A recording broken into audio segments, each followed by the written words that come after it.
Bom dia, boa tarde ou boa noite, conforme seja o horário que estejam me ouvindo. Dando sequência ao nosso estudo do livro Paulo e Estevão, nós estamos aqui no capítulo 9, Abigail Cristã, e nós estamos aqui naquela parte em que Saulo, depois do período de afastamento, os meses de afastamento que ele se impôs após o término com Abigail, logo após o apedrejamento ali de Estevão, quando descobre que Estevão era irmão de Abigail, ele rompe com a noiva, ele termina, mesmo sabendo que ela ia ficar desamparada, que ela ia ficar sozinha, o seu orgulho não lhe permite que ele continue, né? Mas o sofrimento foi maior e ele, após alguns meses, decide voltar a procurá-la. E quando ele chega lá na casa de Zacarias e Ruth, ele tem a notícia que ela está adoentada e vai ter com ela, vai conversar. E nós estamos, paramos bem nessa parte desse diálogo em que ele constata que ela de fato está adoentada, né? Mas ele percebe ali uma lucidez, uma serenidade, mas ela está nas últimas mesmo, muito adoecida. E, para sua surpresa, ele percebe, ele constata que ela... Eu não vou dizer aqui que ela se converte ao cristianismo, porque a essa época esse termo não existia, mas ela já estava rendida, digamos assim, às ideias de Jesus, do Cristo, que ela ficou sabendo. Então, quando ela estava no auge ali da sua doença, que nada a alegrava, porque além da doença física, ela também passava ali por uma doença emocional muito grande, pela dor da perda do pai, que ela já havia perdido ali, presenciado, depois a perda do irmão amado, antes da perda do irmão amado, a separação, né, em que ela não sabia do irmão, não fazia ideia do paradeiro dele, se estava vivo ou se estava morto, apesar do seu coração guardar a esperança de que pudesse encontrá-lo, e como de fato acontece, mas o encontra ali naquelas condições, como sendo uma pessoa odiada pelo seu noivo amado, e condenado à morte pelo seu noivo, e ela assiste à execução da pena, né? E como se isso não bastasse, o seu noivo amado termina com ela. Então, as suas resistências físicas e emocionais não foram ali suficientes. Então ela adoeceu fisicamente e emocionalmente ela aquela, podemos chamar até de uma certa depressão mesmo, porque foram golpes atrás de golpes a deixá-la triste e sem esperança, né? E era assim que ela estava, definhando em vida de tanta tristeza e também com a dor física. Quando por aquela região passa uma pessoa, né, um senhor de nome Ananias, e esse senhor começa a falar de Jesus para ela. E ela fica curiosa porque o seu irmão já havia lhe falado de Jesus, e ela ficou realmente curiosa para conhecer quem era esse por quem seu irmão deu a vida.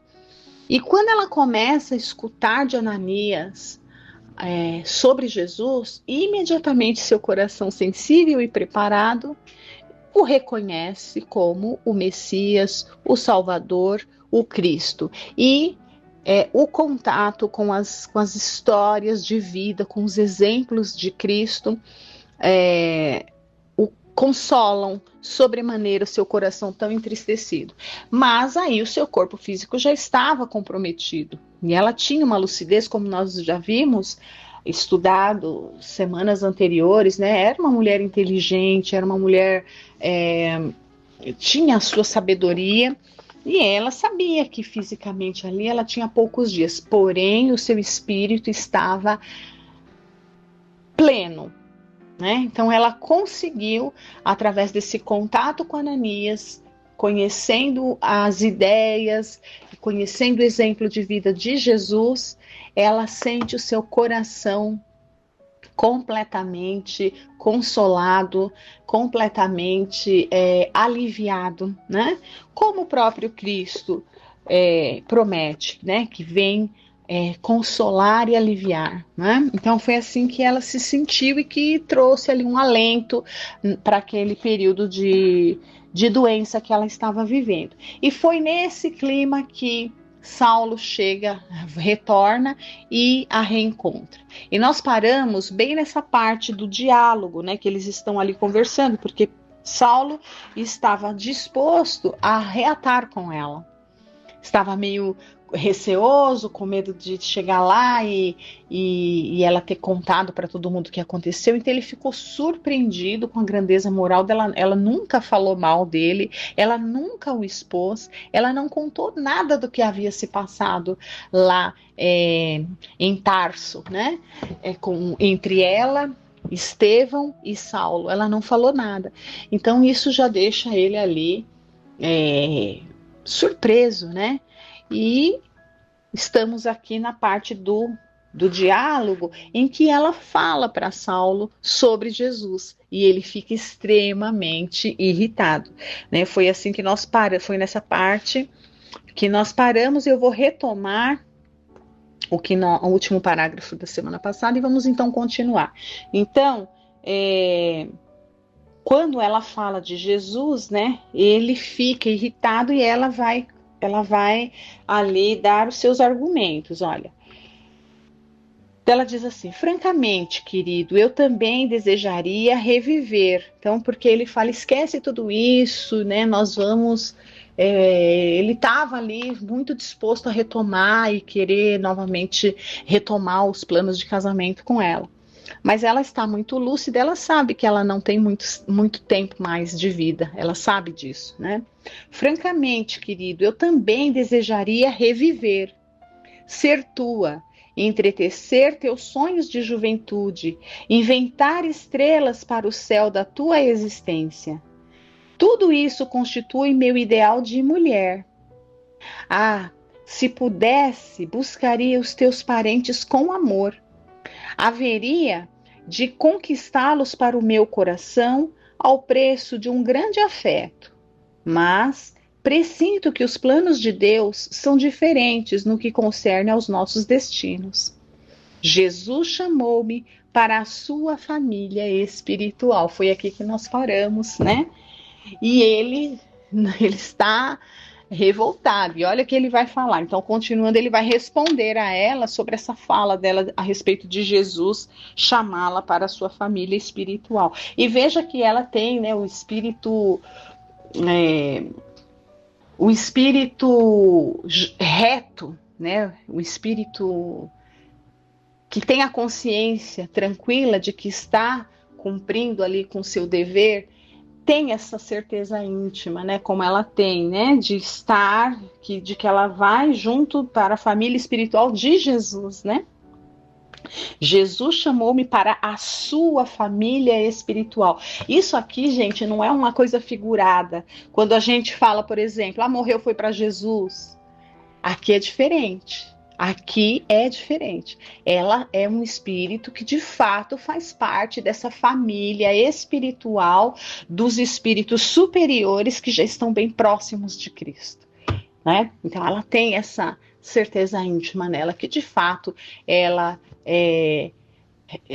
ia ser, o que ela não conseguiu aqui na vida, né? Como o irmão dela também não, que foi conhecer Jesus aqui no corpo de carne, Jesus encarnado, ela tem essa certeza que vai se juntar a ele em espírito, né? Então essa sensação, ela é daqueles espíritos que já tem aqueles que falam os eleitos. Eu não gosto muito de falar esse termo, porque parece que foi o escolhido, né, por um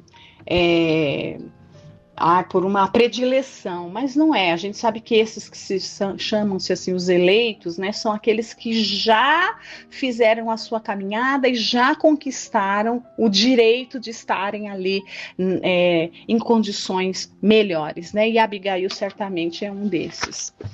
Então, continuando, quando o Saulo vai responder para ela, né? Ai de mim, exclamou Saulo, cortando-lhe a palavra. Em toda parte topo expressões do carpinteiro de Nazaré. Que flagelo! Não repita semelhante coisa. Deus não seria justo se te sequestrasse ao meu afeto. Quem poderia então, como esse Cristo, interpor-se aos nossos votos? Mas Abigail fixou com um gesto súplice e falou: Saulo, de que nos valeria a desesperação? Não será melhor inclinarmos-nos com paciência aos sagrados desígnios? Não alimentemos dúvidas prejudiciais. Esse leito é de meditação e de morte. Então ela está muito lúcida. Ela sabe que para ela a vida terrena, a vida material está no fim. Ela sabe disso, que ela não tem condições físicas mais de reverter aquele quadro. Mas ela toma aquele momento, aquele leito, né? Olha, de meditação e morte. E nós sabemos que processos dolorosos nos convidam à meditação. Então, os processos dolorosos são poderosíssimos para fazer com que a gente reflita, a gente consiga ter uma clareza maior de percepção das coisas. E veja, né, ela tendo acesso aos ensinamentos de Jesus, e aí no seu leito de dor e de morte, como ela fala, ela tem toda esse manancial, esse material para ela fazer essas meditações, essas reflexões, esse auto-olhar, né? Esse olhar para as coisas de uma forma mais abrangente. Então ela entende completamente que ali é um leito de meditação e morte. Então ela está se preparando para a verdadeira vida, para voltar para a família de Jesus, como ela colocou aqui. E ela continua, olha, o sangue várias vezes já me golfou pronunciando o fim. Mas nós cremos em Deus e sabemos que esse fim é apenas corporal. Nossa alma não morrerá. Amar-nos-emos eternamente, ó. Amar-nos-emos eternamente. Então ela sabe, ela ama ele, né? Assim como ele a ama. Mas ela sabe que a vida corporal dela é curta. E ela diz, olha, várias vezes o sangue, né, já me golfou, né? Aquelas o sangue, expelindo sangue pela boca. Isso não é um sinal, né? É um sinal de morte, ainda mais naquela época, a medicina não estava, não havia ali os recursos médicos para conter esse tipo de dificuldade fisiológica, né? Então, quando chegava nesse ponto, a pessoa era questão de tempo ali para desencarnar, e ela já estava sabendo disso, né? Então, olha, vamos continuar aqui. Mas ela já tem essa certeza, olha, nossa alma não morrerá, amar-nos-emos eternamente. E ele, revoltado, responde, não concordo, respondia ele extremamente aflito. Essas presunções são fruto de ensinamentos absurdos, quais os desse fanático nazareno que morreu na cruz, entre a humilhação e a covardia. Nunca assim foste melancólica e desalentada. Somente os sortilégios galileus podiam convencer-te de tais absurdos funestos. Mas procura raciocinar por ti mesma. Que te deu o crucificado, senão tristeza e desolação?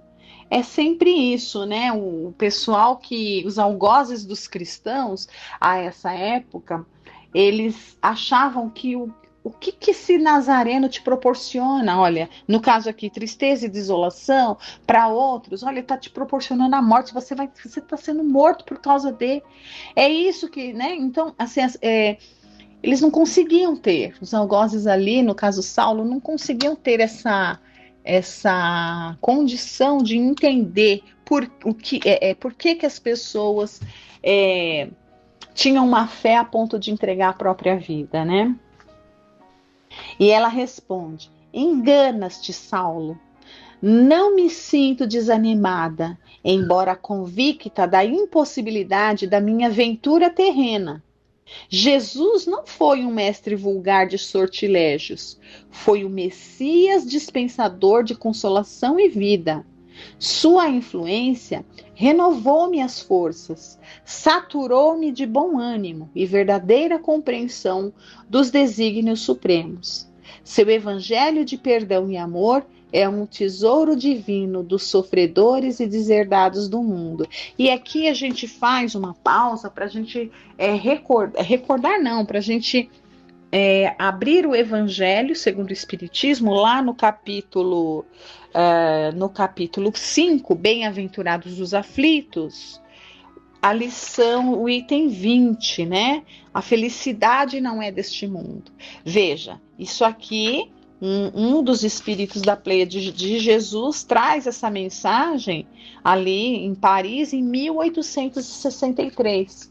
Mas esse ensinamento que foi trazido muito claro ali em 1863, que nós vamos ler aqui uma frase, duas, veja que ela, nesse parágrafo, ela já tem esse ensinamento dentro dela, e é o que ela acabou de dizer para o Saulo, né? Quando ela diz, olha, não me sinto desanimada, embora convicta da impossibilidade da minha aventura terrena. Ou seja, ela está dizendo aqui sobre isso, né? Que a felicidade não é desse mundo. E ela diz mais, ela diz assim, olha, a influência do Messias, né? Renovou-me as forças, saturou-me de bom ânimo. A verdadeira compreensão dos desígnios supremos. O evangelho de perdão e amor é o tesouro divino dos sofredores e deserdados do mundo. E aqui, então, no capítulo 5, né, em alguns trechos que a gente destaca, né, dessa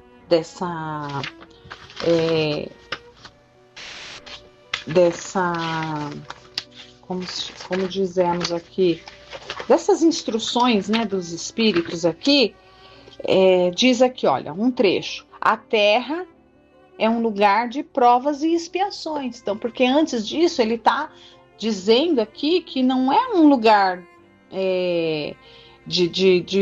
que todos aqui sofrem. Então, a terra é um lugar de provas e expiações. Todos que nascem aqui passam por situações, né?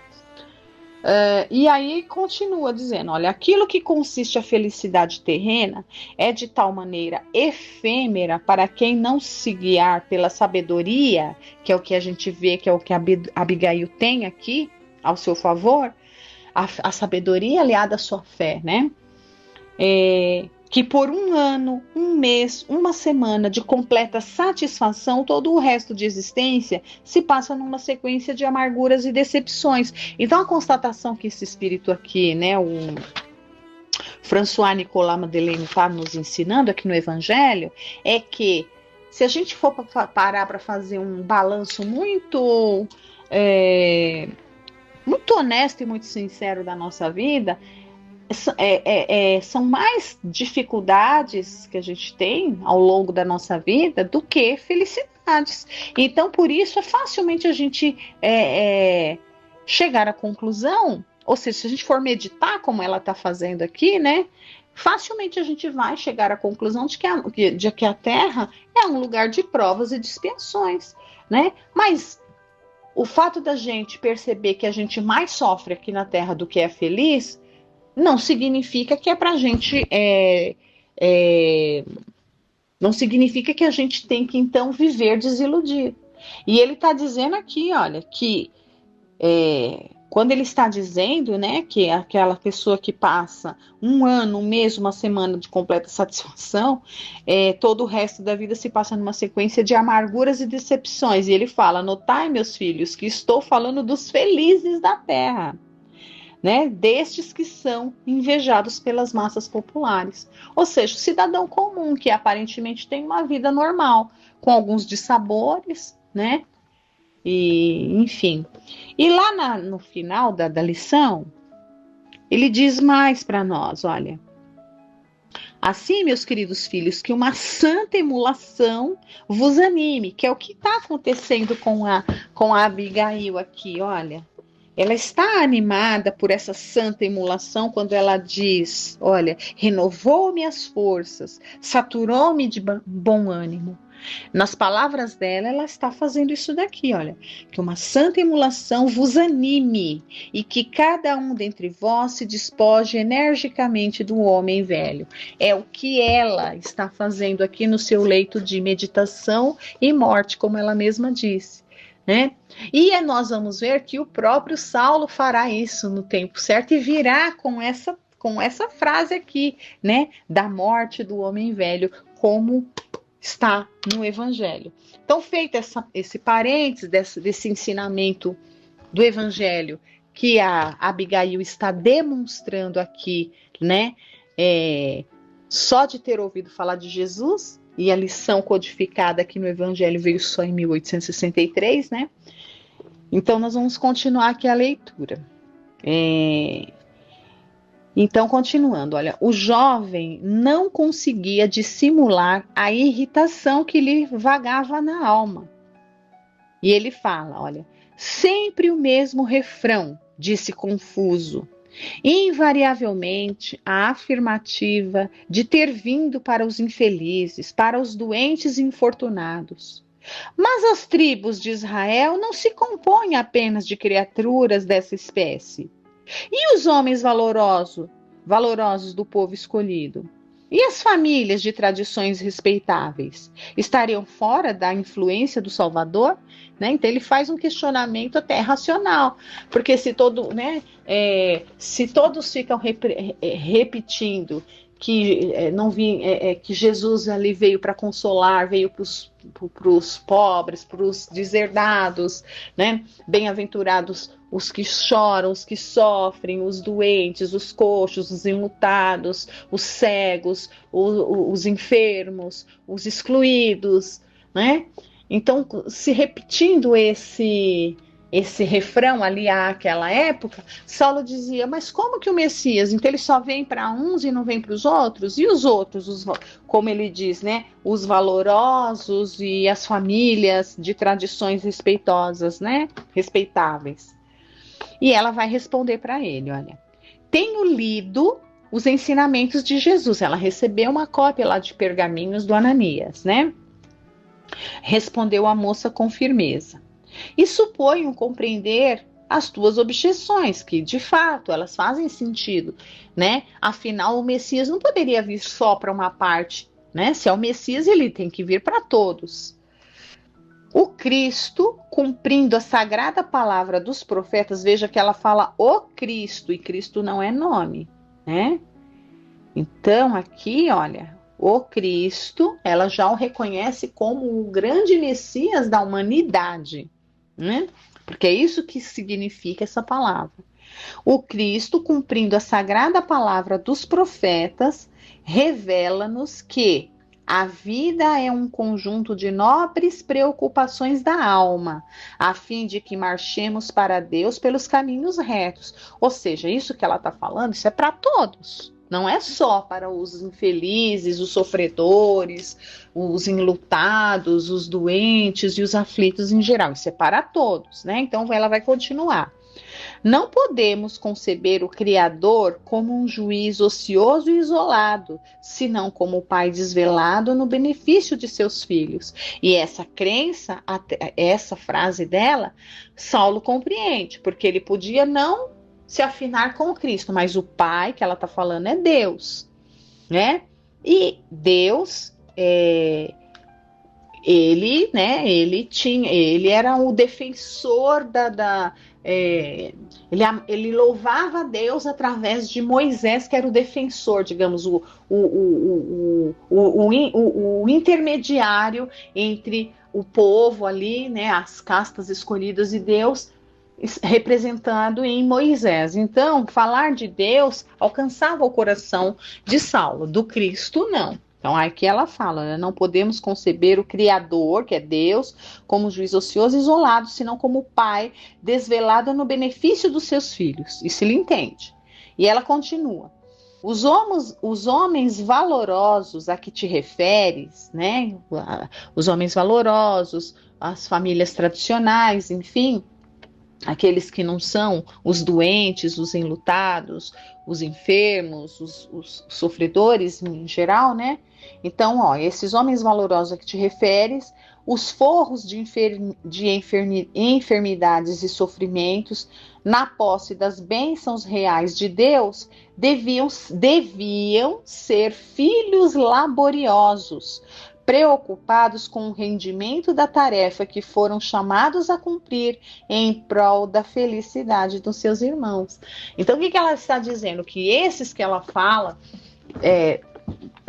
que ele fala que são homens valorosos do povo escolhido e famílias de tradições respeitáveis, eles deveriam cumprir a lei de Deus, serem fiéis a Deus, né? Ela não está falando mais de Cristo, não de Jesus, né? Como?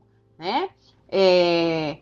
Com o rendimento da tarefa que foram chamados a cumprir. Qual a tarefa que foram chamados a cumprir? E ela continua, em prol da felicidade de seus irmãos. Ou seja, se eles são, ela está dizendo em outras palavras, que se eles são homens valorosos, né? Se eles são homens valorosos e famílias tradicionais e respeitáveis, eles não estão ali por acaso. Eles estão ali para cumprir a lei de Deus, olhando para aqueles que estão em condição não tão privilegiada quanto a deles. E eles estão fazendo isso, ela chama ele para essa reflexão, né? Porque amar a Deus e ser indiferente com seus irmãos de raça, né? Porque aqui, olha, são os próprios judeus, no caso os galileus, né? Que eles tinham esse preconceito total aí de casta e de raça. Então ela fala isso e ela continua, olha, mas no mundo temos contra nossas tendências superiores o inimigo que se instala em nosso próprio coração, que é quem? Ela continua, o egoísmo, né? Ataca a saúde, o ciúme prejudica o mandato divino, como a ferrugem e a traça, que inutilizam nossas vestes e instrumentos quando nos descuidamos. Então ela diz o seguinte, essas famílias tradicionais de homens valorosos estão se deixando levar pelo egoísmo e pelo ciúme. Olha, são poucos os que se recordam da proteção divina nos dias alegres da fartura, com raríssimos os que trabalham à revelia do aguilhão. Então ela está dizendo que o pessoal, né, quando está lá numa boa, né, estão felizes da vida, famílias tradicionais, tal, mas não se lembram de Deus, não se lembram nem de agradecer a condição e ficam ali totalmente voltados para si mesmos e nem agradecem, né? E ela continua. Isso demonstra que o Cristo, veja ela, né? O Cristo é um roteiro para todos, constituindo-se em consolo para os que choram e orientação para as almas criteriosas chamadas por Deus a contribuir nas santas preocupações do bem. E já vai dar o nosso horário aqui. Eu não vou continuar, né? Nós vamos ler as próximas semanas. Mas veja o que ela traz aqui. O Cristo é para todos, sim, né? Para os sofredores e também para essas famílias, para aqueles que o Saulo disse, os homens respeitáveis e as famílias tradicionais. Para aqueles que estão na condição de dificuldade, de sofrimento, ele representa o consolo. E para aqueles que estão numa condição melhor, ele representa a orientação para não se desviar das leis de Deus através do egoísmo, do ciúme e do orgulho. Então ela foi assim precisa nesse raciocínio. E a semana que vem nós vamos ver aqui qual vai ser a reação de Saulo e a resposta de Saulo diante desse argumento brilhante que ela deu aqui para ele, tá bom? Então nós vamos continuar semana que vem. Agradeço a todos por estarem aqui acompanhando. Fiquem com Deus. Uma excelente semana a todos.